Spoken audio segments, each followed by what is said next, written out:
It is now time for State of the Nation. In the panel that I have, a political analyst Joseph Shimeka, a nominated member of Parliament Isaac Mwaura, former presidential aspirant Professor George Wajakoya, and governance expert Brian Mutia. Welcome, gentlemen, to State of the Nation. And well, let's start off first of all with, of course, what has made headlines this week, and that is the launching of the manifestos, both by Jubilee and NASA. And well, there's been those who have said that there's not much of a difference between the two manifestos. Let me start with you, Brian. Sure. Your thoughts on the two manifestos in comparison. Absolutely. I do agree with you, Mike, in the sense that if you look strictly on these two provisions, both of them address the same needs that the country is facing. You know, they are still operating. Both of them are, addressing the same needs that Mwananchi is facing, in the sense that when you look at the matters that are cross-cutting, such as education, matters of security, matters of infrastructure, high cost of living, these are cross-cutting issues. But the only difference is the way they have packaged their messages, the way they are actually delivering their promises, and the methodology of implementation is where perhaps we are seeing some sort of differences. But again, there are also some glaring differences that have also come out. For instance, NASA talking about the issues of actually integrating the issues or introducing the issues of hybrid parliamentary system, where they would want to see ministers or cabinet ministers actually coming from the elected pool, and so on and so on. And also looking at the issues of historical injustice, that one is something that the Jubilee perhaps has not addressed. And therefore, there are just few issues. When you look at education, NASA is saying that they are going to offer free basic education from primary all the way to secondary education. Jubilee is saying that it is going to do the same, but with some slight differences in terms of the funding, where they are just picking the issue of the, the boarding component is actually eliminated from the equation. And therefore, if you look at these two manifestos, to me, they are just the same, addressing the same needs, but with a different approach. The implementation being the difference. Absolutely. Prof? In my opinion, one of the manifestos is, in my opinion, activist-oriented, written hurriedly, pinpointing at issues that cannot work. The other manifesto is well coordinated, but it's based on empty premises. Now, if you look at Jubilee Manifesto in the first place, and Mwaura, don't kill me here, they have not addressed anything on taxation. Anything on taxation? Taxation, and they have also not addressed anything on what the country owes. We know very well that when they took over government in 2013, Kenya had debt of 880 billion. Currently, we are at the debt, we are trillion. 4 point. Yeah, currently we are almost getting into 4 billion. It's more than 4. Actually. Now, if you look at the 4 billion trillion, 4 billion. 4 trillion. Or 4 trillion, 3 trillion has been borrowed in cash from other universal bodies, countries. And 1 has been borrowed from China, 1 trillion, but it has come in terms of services and infrastructure. Now, what they have not told us is, they have not told us on how they are going to calibrate taxation. They have also come up and told us that there will be free primary education, but they have not told us how they are going to fund the free primary education. Now, going back to NASA, NASA's manifesto is activist-oriented, not well-coordinated, and it actually raises a lot of suspicion, because when they were launching their manifesto, there was no, would you mind? They didn't have a blueprint, a clear blueprint to show just like what Jubilee did. They told us that it was on internet. As you know, that perception is key when it comes to your relevancy, for you to remain relevant in politics. The public is very interested in what you do and how you do it. Now, if you come up with a small tablet, like what Kalonzo Musyoka was, and I'm not sure whether Kalonzo Musyoka is very savvy in internet technology, apart from probably reading. But let me get something first. When you say it's activist-oriented, what does that mean? What do you mean by that? Well, if you look at the coordination, they are talking about four highways. Yeah, 4 highways. 4 highways. From where? Let me read it. Infrastructure. It's actually from this one. Build 4 lanes. 4 lanes, Mombasa, Malaba, and Likoni Bridge. What on earth is this? If you go to the UK, where I've stayed, I still stay there. You go to the US, where I'm staying, I'm still staying there. You'll find out that when it comes to freeways in the United States, the highways and freeways and interstate, there is nowhere in the US where we have a freeway which is 4-lane from Rhode Island to Florida. 4 lanes cover urban areas. So in short, are you saying that their promises are empty? That is very empty, because they have not told us how they are going to build these 4 lanes and who is going to drive on them and as the benefit of who. Okay. They should have actually saturated that into infrastructured way of actually making the poor man afford to transport his produce from one place to B. Let me pause you a little bit, because I want to first of all get that. We'll come to the practicability, if there's such a word, of the 2 manifestos that we have. But let me hear from Honorable Mwaura. Jubilee, of course, has been accused of having had 5 years to implement some of the things that they're talking about. So all they've done is just reword the manifesto. I think, Mike, I must commend the Jubilee administration for such a wonderful manifesto that clearly stands out. It should be remembered that ODM was to launch its manifesto on Sunday, and then we were supposed to launch it on Monday, but then when they heard that we were doing it on Monday, they decided to postpone to Tuesday, and when we were launching it, they even photos on social media where they were sitting to copy-paste and to enhance whatever they had. So are you trying to say they came up with a manifesto out of Jubilee? They had done an activist NGO-type manifesto. I mean, I had a copy. What they just did is to improve based on the promises that we had done, because that's what they do anyway. The Jubilee Manifesto is a very good document. It's predicated on pragmatism. It is a matter of continuity of promises, and rightfully so. And that is where there is a paradigm shift in terms of the way the NASA, or rather ODM manifesto is structured, because it is a populist contest. But when you look at our manifesto, you realize that it is actually about 3 things: what has been done, what is a vision, and what needs to be continued, what needs to be done further. And there are 10 points where you look at issues to do with education, health, infrastructure, trade and industry, land, agriculture, environment, all the major facets of the economy. Now, the issue around, is it different? Then we must accept that we live in the same country. Yeah. And so therefore, the issues that bedevil our citizens cut across. And so therefore, the question is, who has a better plan? Sure. Now, when you talk about the TJRC, there are people who would want to remind us about past, the rear mirror, as we are forward-looking. And you could see very clear steps that have been done in the current administration. For example, a public apology that the president did on the floor of the House, but also rightizing, if you like, the so-called injustices by issuance of titles, over 3 million titles so far, trying to, of course, even recognize the heroes of our own struggles, and such as other measures. But then you go further, Mike, and you realize that while the ODM side of the political divide speaks about, disunity and tribalism and ethnic communities and how they relate to each other, the Jubilee side of the political divide speaks about the economic development. And so our re-election bid is anchored upon economic development, jobs for diplomacy, you see, matters that would move the country forward, opening up on new industries, opportunities for young people who are over 50%, 53% of the voting bloc. So that is a difference, and it's as different as day and night. All right. Joseph, sorry. Thank you very much. And I pick up from where Mwaura has left. That's also what I hold.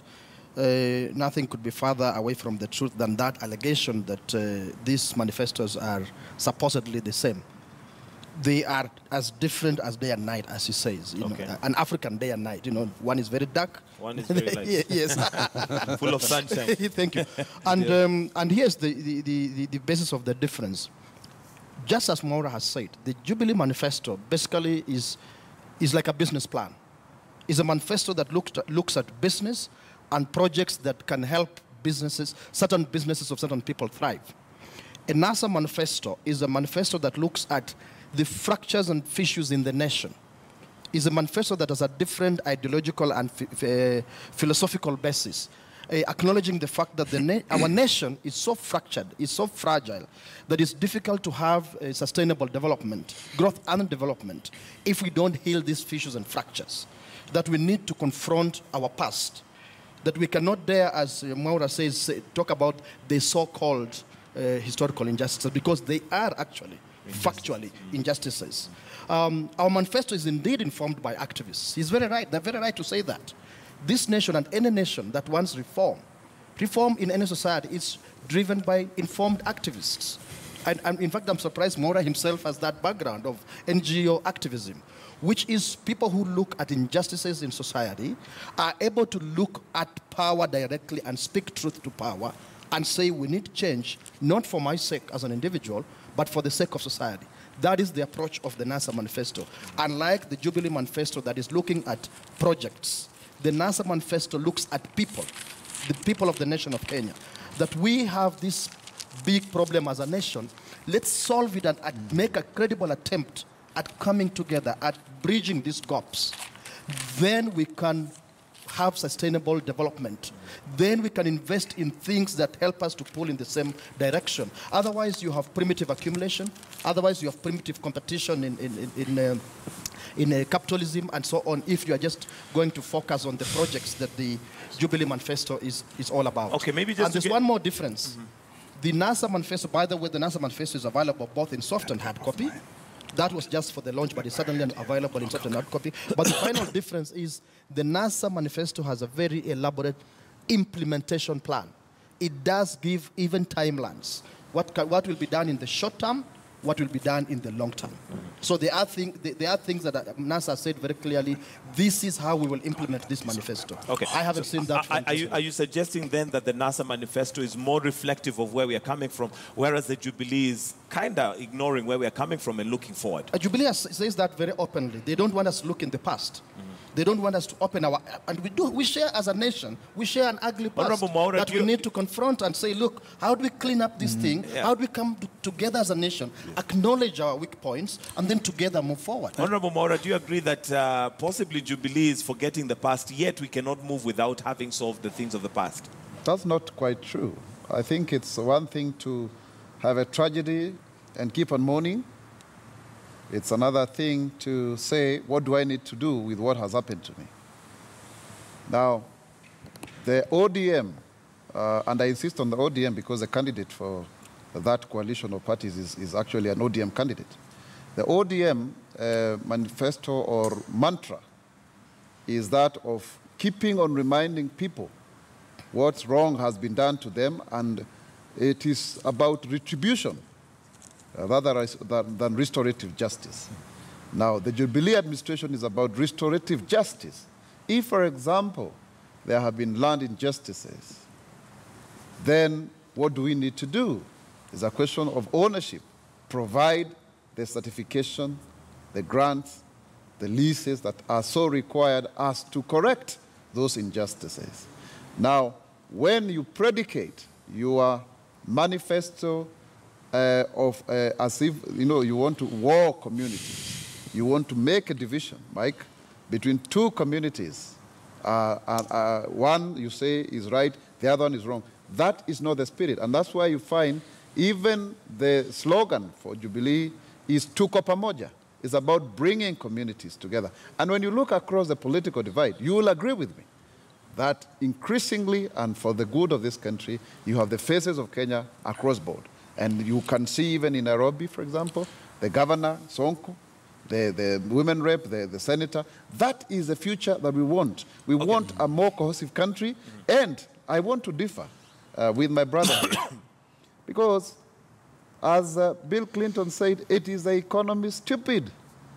You may keep on whining and moaning, but by the end of the day, what is going to move this country forward is whether you are meeting your basic needs, is whether you can get a job. And if you look at the Odm Manifesto, it talks about 4. It only mentions jobs 4 times. The Jubilee Manifesto, which I have a copy, so it's not a question of conjecture, I have a copy here, mentions jobs 36 times. And mentioning and having those jobs are two different things. But when you mention, you have the intention, Mike. You cannot just fail to mention and say that you have a better plan. The Jubilee has had the intention for 5 years. It has done great, over 800,000 jobs every year. All right, I'll come back to you, Honorable Maura. Let me hear from Brian. I also saw Prof shaking his head in disagreement. But let me start with Brian. I like the passion in which Maura is actually elaborating matters of Jubilee Manifesto. But anyway, that's where his cake is being battered, actually. But let me say that, strictly speaking, when you look at the 2 provisions, I did not say they are the same, but I say they are addressing more or less the same issues. Yeah. So, my friend, I think... and the implementation, Michael, I think, is and what the also implementation is one thing also. But I also want to say the striking differences, especially when NASA talks about, as much as it's a good document, of course, out of the 2, there's none which is not that good. To me, they are basically more or less good documents if well implemented, because, of course, both of them are actually anchored towards the needs of Wanjiku and Otieno. But when you look at matters of national security, which NASA, to me, actually seemed to have goofed when they mentioned the issue of devolving the matters of national security. Article 238, of course, that provision that the national security will be coordinated in a matter that will ensure that the country is protected internally and also externally from aggression. And when they talk about devolving matters of national security, to me, that was a bit far-fetched, in the sense that we are still a country which is grappling with cohesion issues, how to gel together as a community, how to tone down the differences that come as a result of our different, ethnic backgrounds. That's an issue that we are still grappling with, matters of social injustices, matters that have already not been resolved. And therefore, bringing about national security being devolved and having military perhaps based at the counties, or every county, for instance, having its own military or its own police, infrastructure. To me, that will be, a recipe for chaos. Disaster. Because I will not be surprised to hear people say Pwani si Kenya, Northeastern saying that they are part of Somalia, and Central Kenya also trying to say that they are the breadbasket of this country and therefore they want to be autonomous. Therefore, those are not matters that you need to play with around as a country when we are trying to find a way of a rhythm which would place us in a way that we are more cohesive than before.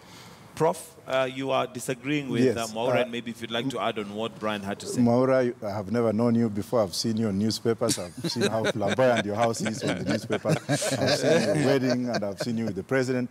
But I'll disagree with you somehow. And this is how I'm going to disagree with you. And please don't slap me. Bite your ear. Yes.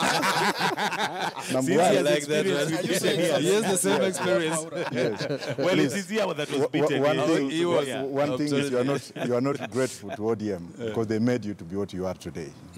That is a fact.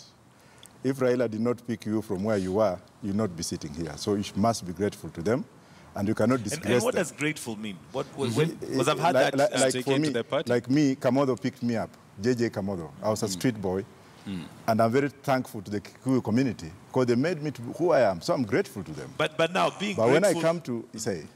I was going to ask, being grateful, does that mean when possibly you disagree with the person who picked you? Well, if you disagreed with him, that's his democratic right. Okay. But at least wisdom, not Raila, but to everybody. And I'm not a Raila supporter, and I will never be, because we disagree. But to some extent, it's good always to say, even though I was there, and I earned my salary, and I became member of parliament, and out of that I got this, you cannot just come here and dismiss. That shows what kind of person you are, but I'm not going to go into personal issues. Number two, which I will disagree with you, and I will also support you. The issue of the past must be addressed. It has been addressed, but the plan has not been implemented. So you cannot come here and say that let us continue from where we have left. I personally has gone through this, and that's why I was in exile. Even though I've forgiven whoever did what he did to me, and I'm not going to talk about it, but the past must be addressed. That is true. And there must be reconciliation, and the Constitution is very clear on that. And we have to come in to heal the wounds that happened, instead of putting them or putting fire in them. Now, when it comes to issues of national security, yes, we are traditionally oriented to the United Kingdom. If you look at the United Kingdom security, the British police that was there in 14th century is still the same police that is guarding the streets of London. UK has not devolved police. If you go to the US has also not devolved the issue national security. of national security. That's why you have the CIA.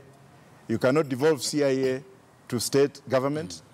You cannot devolve the National Guards to state governments. But however, what the US has done is they have given the autonomy to the governors to actually introduce the state police for state purposes only. Which is okay. And that's very okay.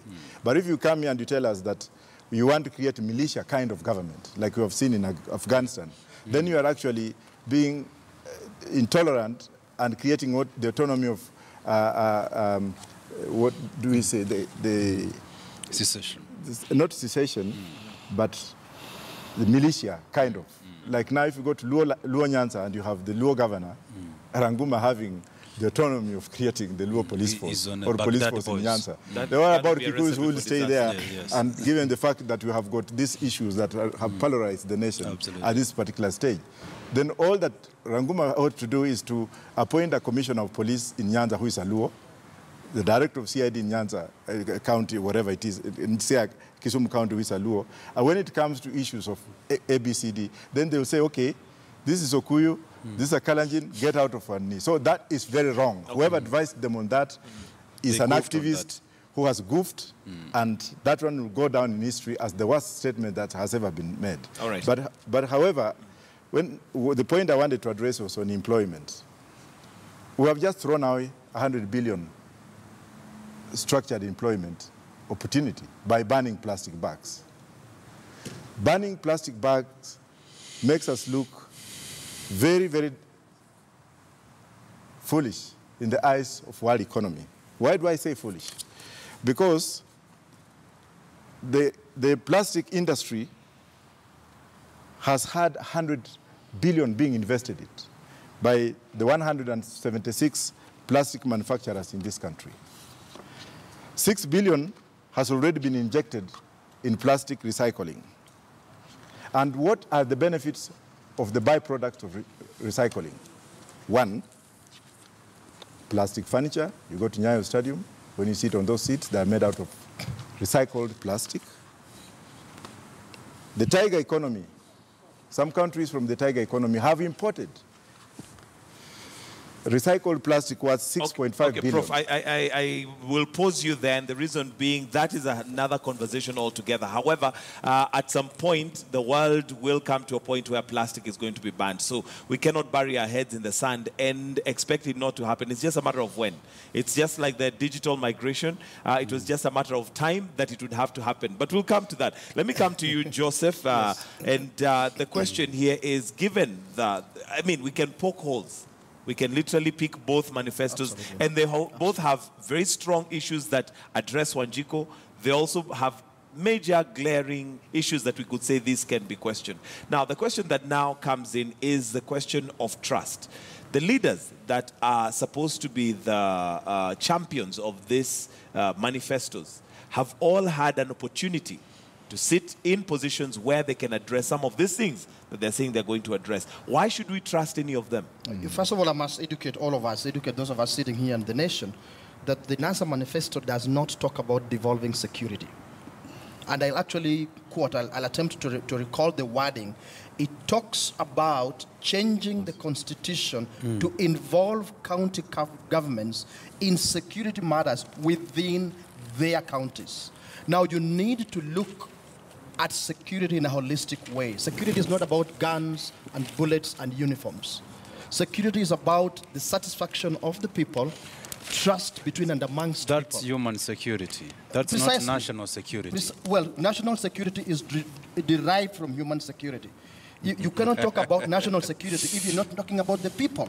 Those are We've two had different this things. colonial type interpretation of security, which is about literally protecting a few people in State House and in powerful positions using bullets and guns. That is not how NASA understands security. NASA's definition of security is human security, holistic security.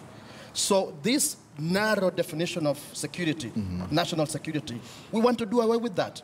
We want a government that is inclusive and participatory. Have you ever asked yourselves, gentlemen, why chiefs are extremely important in the security system?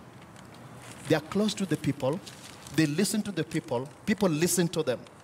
When you alienate the people from security and you think the responsibility of security is for police and military and CAD and so on, you've got it wrong.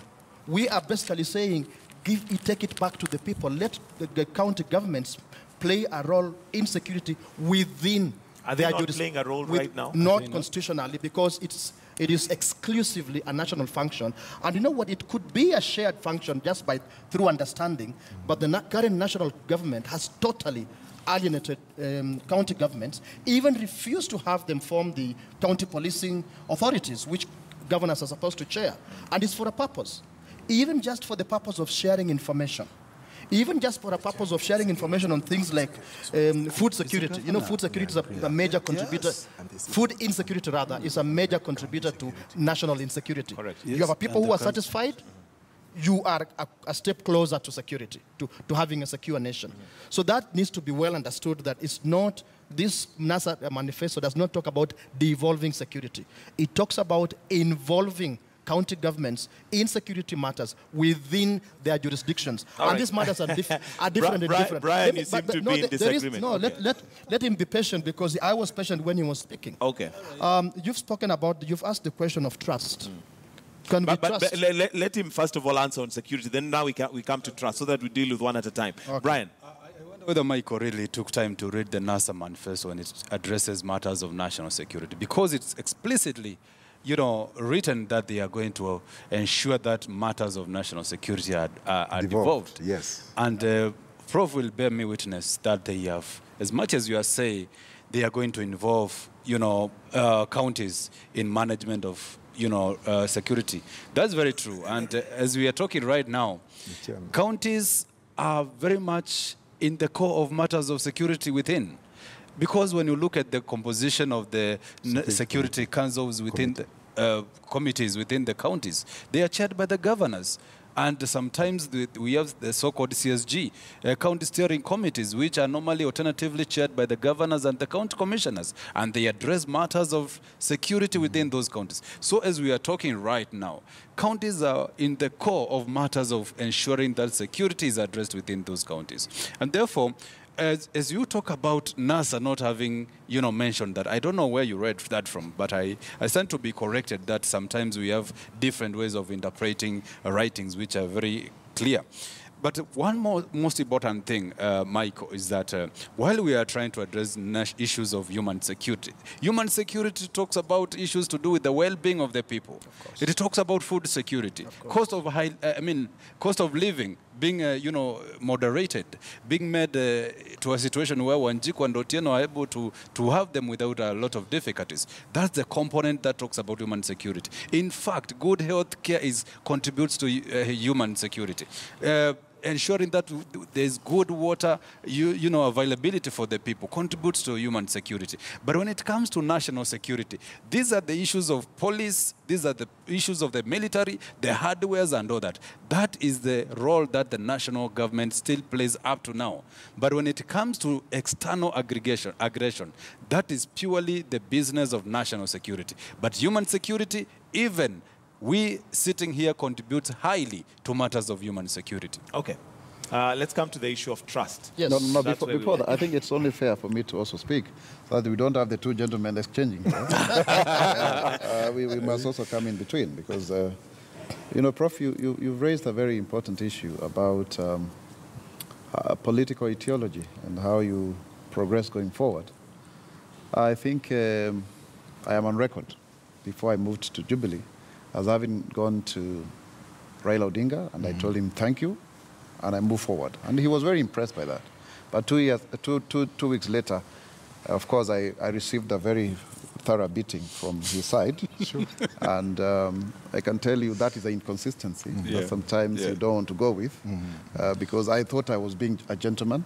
But I also want to say this, I want to make this public, that just even before the Jubilee nominations, I once again, communicated with Raila Odinga, and I told him again, I'm very happy. And we had a very cordial.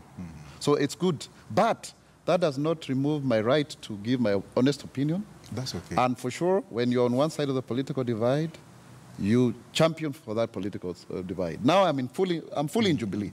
I'm fully backing. Even from your I'm fully backing. It's all over you. Backing His Excellency the President and the Jubilee administration. And I'm not here to be a middle ground person.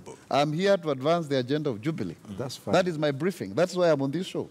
And so therefore, going forward, I would want to pick from what I've heard here. You see, you can engage in these things that we do in the NGO world about theories, development theory. And they're there. I mean, we've done them in graduate schools. But when you talk about human security, it's so nebulous, it's so superfluous, it's so generic. You can't lay your hands on it because it encompasses everything from food to water to health, everything. You must be specific. And we must credit the Jubilee administration. On 18th of December 2014, we almost fought in Parliament because of the security laws amendments. And we were saying, oh, they are going to curtail human rights and whatever. But actually, when you look backwards, you realize somebody somewhere was right, because since that time, the issues of Al-Shabaab or whatever has actually gone down. Our country looked like it was under terrorists. And you cannot, and I think there's some contradiction here. The ODM mantra has been, do away with the provincial administration. It's almost anarchist. Like you should survive on your own in your little and viable counties economically. You must ensure that the national government can hold, the center must hold. Exactly. And there are institutions like the police, the military, and whatever, the intelligence. Those are the mandate of the state. They are core mandates of the state. In fact, even if today Raila Odinga was to, take over, he would also want to have the same thing under his. So we must not just go, as Edmund Burke says, to a popularity contest. We must employ our skills, we must be honest with the people, and we must tell them what is workable and what is not workable. Because what you see from the Jubilee Manifesto is saying... I need you to summarize, Isaac, so that we can... Yeah, it's saying this is what we promised, this is where we are, and this is where we want to go. But then when you see people rolling up their sleeves, and then they seem like they want to work, the question remains, and I must ask this as I conclude on this one. These individuals are not news. They're not like those of us who are here. They're not like Professor Wajakoya, who I used to see on Facebook saying he's coming to contest. I used to follow you, by the way. I was one of your 5,000 followers. Thank you. And then there are people who have been in government who have a cumulative tenure of over 100 years. You have Musalia Mudavadi, a former vice president and minister for finance. You have Kalonzo Musyoka, vice president and long-term minister. You have Prime Minister of the Republic of Kenya, Minister for Roads also, who I worked under his office as an advisor. You have, and all of them, honestly... Including Uhuru Kenyatta and Deputy... No, we are talking about the NASA guys. The NASA guys. Because Uhuru is not saying he's not been in government. Okay. Yeah. Thank you. Thank you, Maura. The issue of trust. Yes. Because just like where Honorable Maura is finishing off from, is the question of who do we trust. Jubilee has had 5 years to show us what they can do, and they have done what they can so far. We also have NASA who's saying, coming with these promises. But when we look at the principles, especially, because these are going to be the drivers of the manifesto, what is it that they can tangibly say they have done that we need to trust them and entrust them?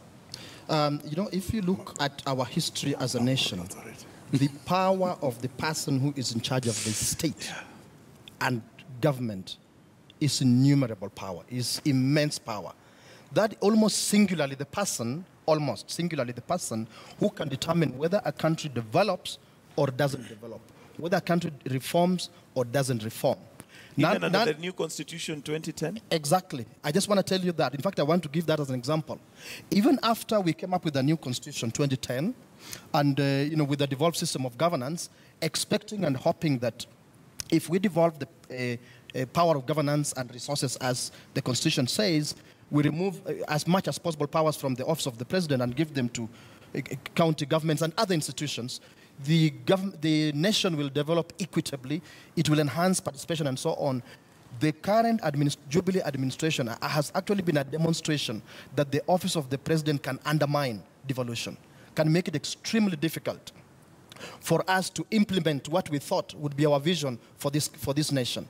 So I say that deliberately because the 100 or whatever, even if you say 200 years you are talking about, of these gentlemen having been in government, they never put their hands on the levers of power.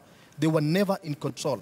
Even in the last, Really? None of them has ever been president. All of them, they've never been president, but they have had the full, what would I call it, leadership of a ministry. They have had full leadership. A co-president. Yes. They have had full leadership of ministries. Raila has been a co-principal. I'm sure we would be pretending, if we don't acknowledge, those of us sitting here, that we know the differences that arose during the Kibaki-Raila coalition, how the president's side frustrated the prime minister's side. Let's face it, the office of this president still has immense... it is the only office that can undermine an auditor general, an independent institution, and still get away with it. So what you're saying is that if NASA made it to become the next government, it solely lies on whoever, Raila what I'm saying is... to execute. Not just NASA and any other gets it and they have the right president, a progressive president, then they will allow space. They will not use their office to muzzle other institutions of state, to muzzle other levels of government.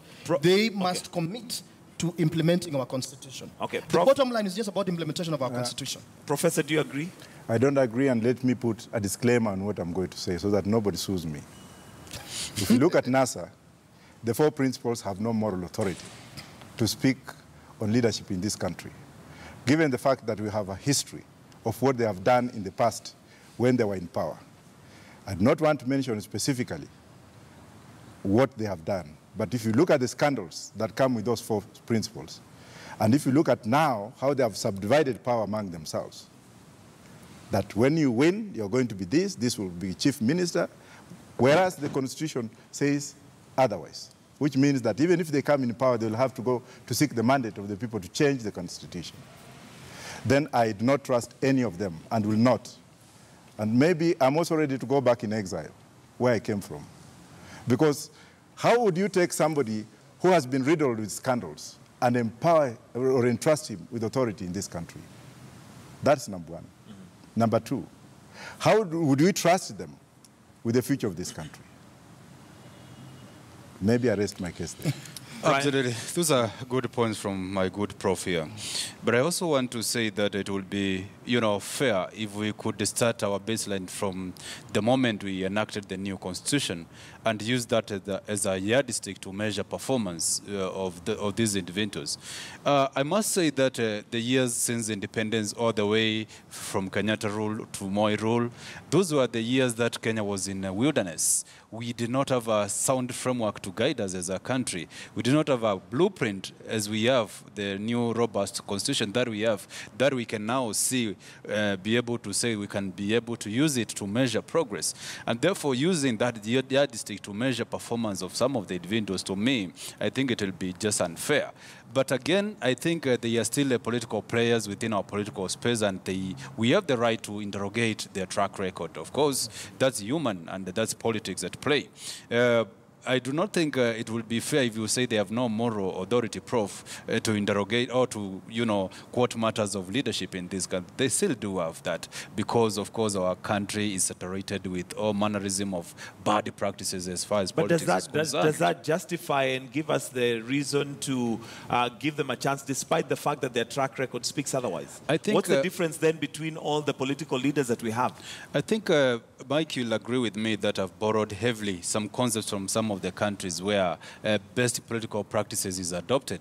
For instance, it is only moral for someone to feel that he has given it a lot of shots in terms of the presidency or leadership, whichever position, and then it comes to a time that he feels that his moral authority does not warrant him to go for another seat. For instance, here in Kenya, we have seen leaders who have been there in the political space every time I was born up to now. They are still seeking for that political seat. And this begs the question, how do we regulate the political space that we deter some of these people from being there monotonous, being there on the political space every time, every now and then, so that we can have a crop of new, a breed of new leaders who can come with new ideas? Why would we coalesce alongside some ethnic kingpins? And day in, day out. Every day I woke up, I'm only treated to Railism. Every day I wake up, I hear something to do with the Wetangula and all that. Why can't I hear Mike Gitonga as a new entrant to the political space with some new ideas? Of course, they are still having the ceiling very hard to break, because for someone like myself with good ideas to lead this country, how do I make it up to there?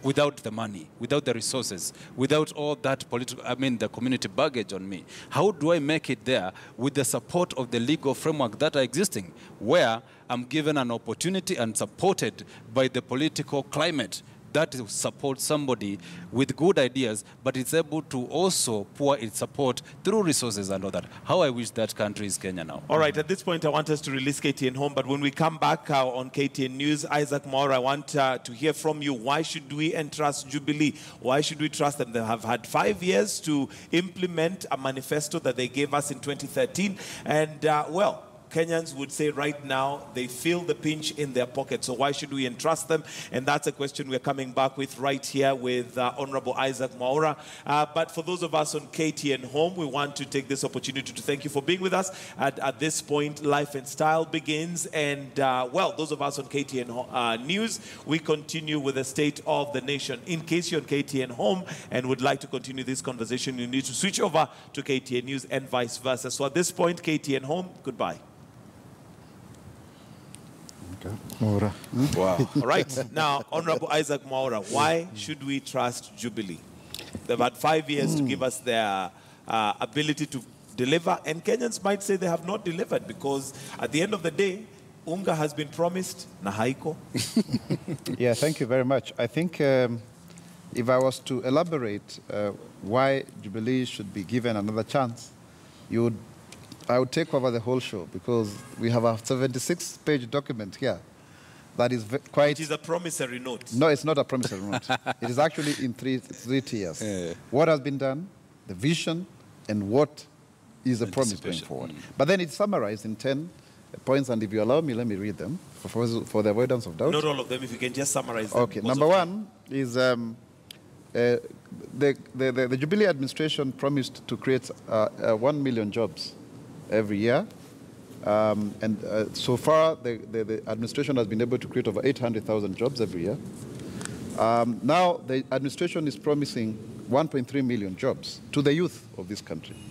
And how? For example, through new industries. As you can see, for example, we have just yesterday, the president announced the establishment of a new plant in Kisumu, a brewery plant with the potential of creating 110,000 jobs. We have a 12 billion, can manufacturing plant in Emali, in Sultan Hamud, sorry. You have the Peugeot and Volkswagen coming back to manufacture. These are the kind of things. We have the Konza City, where the government has already committed over 75 billion shillings, to create an ICT hub.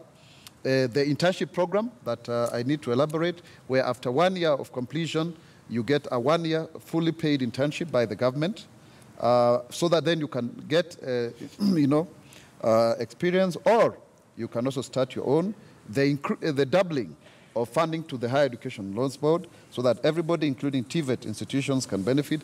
The doubling also of people who are in the cash transfer program, Inua Jamii program, the free primary education, and also basic free day secondary education, which is practical and well structured, so that everybody, we increase the completion rates. Because, Mike, what we are having currently, only before the administration came on board, only 400,000 people or students were in secondary school. Now they're about 1 million. It is the intention of the Jubilee administration to ensure that we have full transition. Because when you talk about jobs, then they are the lower cadre jobs. You see, the high-end jobs, there has been a problem because people have been stealing exams. So people have got meaningless papers around. Now we have restored the credibility of these papers. Degree. Of the degree, because everybody who qualified with a C+ was able to be a government sponsor. We are talking about practicality, not dreams. All right. Yeah. Personally, I applaud that. Personally, I applaud that. Why we should entrust, or why anybody who's maybe supporting NASA should, or why Kenyans should trust NASA. I just said, when you look at what NASA is offering, by the way, just the bottom line is, can we implement the 2010 in a constitution? In fact, if you ask me what is the ideology of NASA, I will tell you the ideology of NASA is the Constitution of Kenya 2010. That we have a blueprint in this nation that the current administration has thoroughly undermined, yet it has been lauded as one of the best one can ever get in this world. So from the basis of social democracy, NASA is basically saying, can we unpackage the Constitution of the Republic of Kenya, faithfully implement it, and that will give us a platform and everyone in this country an opportunity to develop. So the reason for trusting is commitment to implementing the Constitution, beginning with acknowledging our past, dealing with the ugly past together as a nation, and then beginning to build a nation that you cannot do it on your own. It doesn't matter how many SGRs you build. It doesn't matter how many factories you build. It will not matter how many even airports you build. If you do not have a nation, a people who are as much as humanly possible, united, competing, yes, but united and generally pulling in the same direction. I absolutely sympathize with what Prof. And my colleague here says in terms of the constricted political space. I feel the same. I wish I would be the presidential candidate. Sure. I wish it was Prof. here who was our presidential candidate. But you know what? We have a history as a nation. You cannot blame this on one individual. We have a history of this nation that has given us what we have today. And that's why NASA is saying, let's confront this history, so that all of us sitting here, each one of us can have equal opportunities. We are where we are because those opportunities have been constrained. It has been made worse by the current government, constricting opportunities for participation. But even if you talk about constricting opportunities, if you look at just the NASA setup, what opportunities have they created within their structure that give us confidence? Should they be coming to government, then they're creating room even for the youth. I mean, let's just look at the principles. Do we have any youth there? Do we have any women? So really that being a template, what are they telling us? You begin from where you are. Is the realities Precisely. is the realities of our politics. They are saying, let us acknowledge our inadequacies. Let us acknowledge who we are. So let's stay with the old template, work with the old template. It's not staying with the old template. Look at the NASA Manifesto. It is actually saying that NASA will push for the implementation of the minimum one-third gender rule. But isn't rule. that again just like Jubilee, another promissory note? No, Jubilee has been in power. NASA has never been in power, ever. Ever. NASA has never been in power. NASA is barely, okay, here, NASA is barely three months old. Yeah. What is NASA? It's barely 3 months old. NASA is a personality. The personality is up from NASA. Let me tell you this. Let me just finally tell you. Look at the people who form NASA, or let's look at the political landscape. The one individual, if you are honest with yourself, you can associate with reform, consistently pushing for reform in this nation, is one Raila Odinga. This is also about leadership. We are a fragile nation. In fragile societies, building a nation and building a state is often a very fractious and treacherous process. It comes with everything. Okay. It comes with, you have your reformers, you have your thieves, you have your looters, and so on. It depends then on the leadership. What pace the leadership will set to begin to separate what behavior we need for the future and what behavior we live in the past. Okay. So we cannot deny that NASA is part of Kenya, the Kenya that we have all built up to where we are. And that's the Kenya that NASA says it can lead, it should lead and break away from. All right, let me hear from Brian, and let's prepare our closing comments because we are almost out of time. Brian, your thoughts on what Joseph had to say? Okay, Mike, you have brought a very important point when you talked about how inclusive is NASA when it comes to the youth agenda. And from the composition that we are all aware, you can see that that vibrance is lacking. That energy is missing from that conglomeration. thanks to, isolation of youth. And if I were to advise them is to also follow the Jubilee way. You could see Jubilee, even in terms of how they launched their manifesto. It was pomp and color. You could see some energy. Some might say NASA, had content, but they lacked the energy. It was a dull affair. But Jubilee, some say, as much as the content perhaps did not meet the threshold that they anticipated because of some of the issues that they addressed, but the energy was there. The atmosphere was, productive in the sense that it gave a lot of hope to the people who are watching, and so on and so on. But one thing that I want to drive home, Mike, if you may allow me, is actually to still punch some holes on the methodology of coming up with these manifestos. To me, I want to ask myself, how consultative were these documents? Were these just a matter of boardroom affairs where people sat down and just felt that this shoe fits all?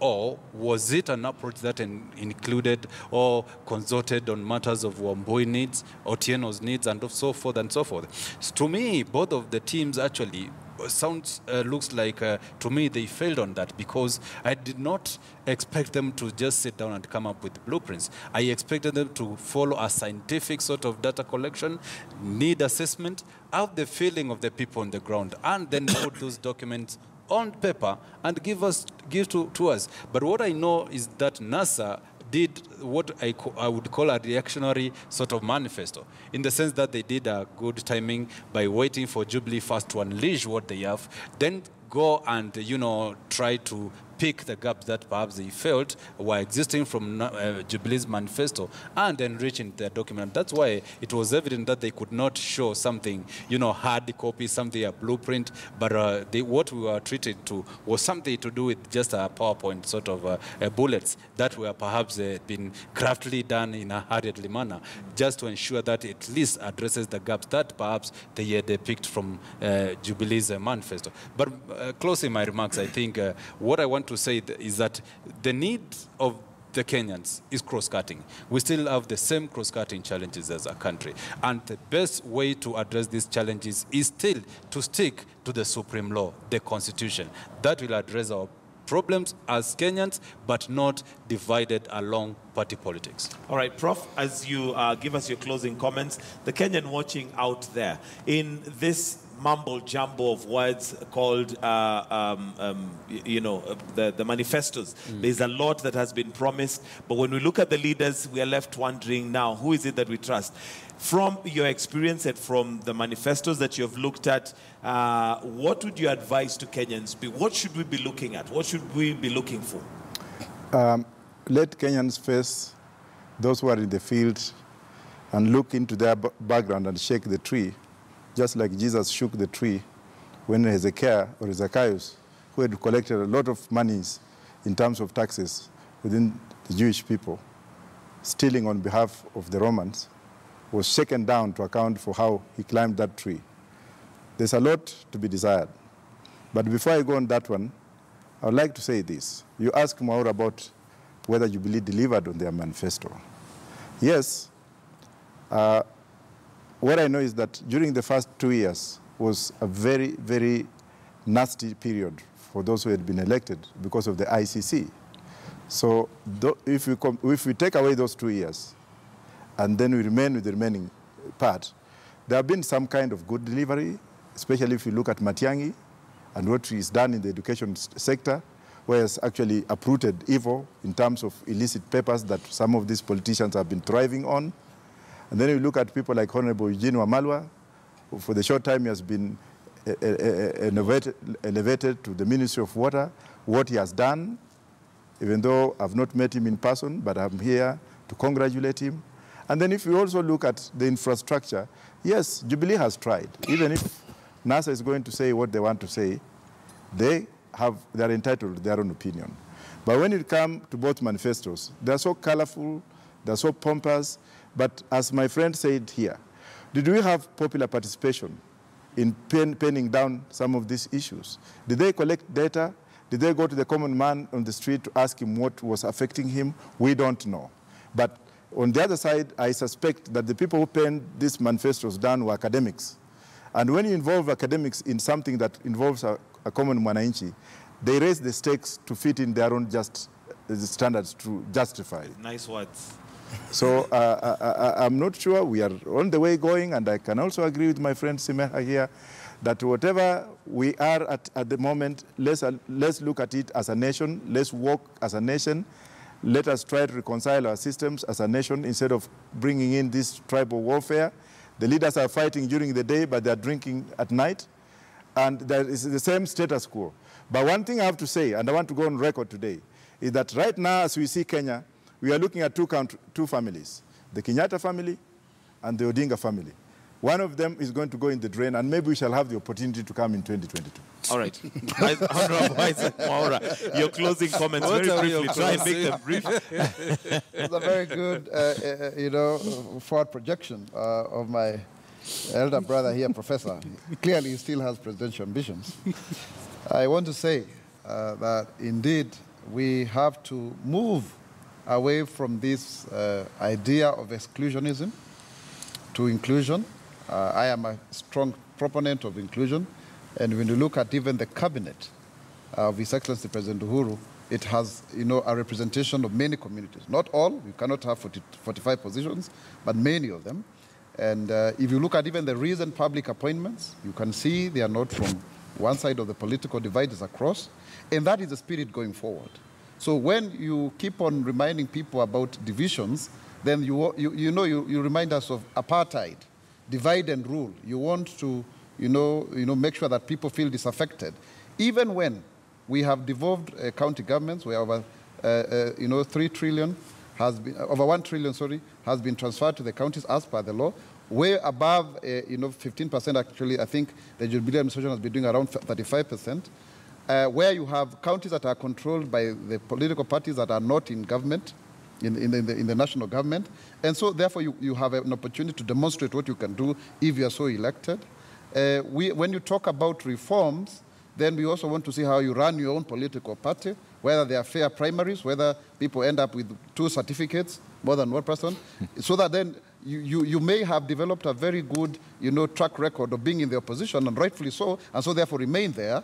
So that it fits you to shout, but not necessarily because it's for the love of the country, because we have also seen you prevaricating around, when people close to you have been mentioned. Because of time, I'll need to cut you short so that I get Joseph's closing comments. Please just finish. Let me finish, Mike. And so therefore, when I look at the Jubilee administration and the manifesto here, there are 2 things, and this is my concluding remark. When you are dating a girl, you promise them all heaven. You take them to Dubai, everything will be like, I don't know what. When you get into marriage, you say, your income is this one, mine is this one. This is how we want to go.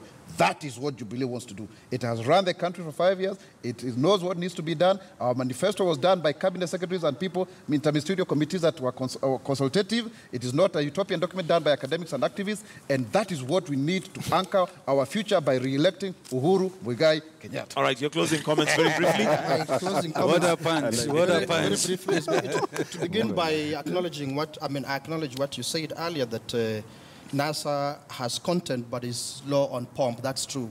And Sure. Jubilee is high on pomp and hardly anything on content. So that I acknowledge, and I thank you for that. But I did not. Not exactly using those words. But yeah. I need you to summarize and conclude. But then secondly, if your grandfather stole my grandfather's land, you'll be quick to tell me, please let's forget the past and move forward. If your father killed my best friend's father, ordered for his execution, you'll be very quick to tell me, let's not think about the past, let's go forward. But I, as a victim, I am not saying that I also want to kill you. I'm just saying, please, acknowledge. Let us come together and acknowledge we wronged each other. The idea is not to retribute, it's to restore some dignity, especially to the victims. But those who still carry these sins are so quick to say, let us not think about the past. Let us move into the future. We refuse that. We say people must own up. As Kenyans together, we must face our ugly past and own up that we wronged each other, and we should not wrong each other anymore. I don't get any better if I demand that you get killed or jailed because you wronged me. I don't get any better. There's no value in that. But when we face each other in the eye and you tell me, I am sorry, I did this to you, and I say you are forgiven. And we move on as a nation. That is what NASA is asking for. And finally, pushing for participation, even in this politics, inviting everybody to participate, to invest in politics. Investing in politics is not what the papers are saying about tycoons and billionaires funding. NASA is actually inviting citizens through adopter polling stations using a pay bill number 991444. Okay. Send in 10 bob, 100 bob, to invest so that you can have a claim. All right, I think we'll have to wind it up right there, gentlemen. Thank you very much, Joseph Simeka, who is a political analyst. We also have Honorable Isaac Mwaura, a nominated member of Parliament, Professor George Wajakoya, and finally Brian Mutie. Thank you for joining us this morning on the State of the Nation. We're going to take a short break and leave you with images of the traffic as it is accumulating in case you're heading towards the city center. We have Kenyatta Avenue roundabout, which we will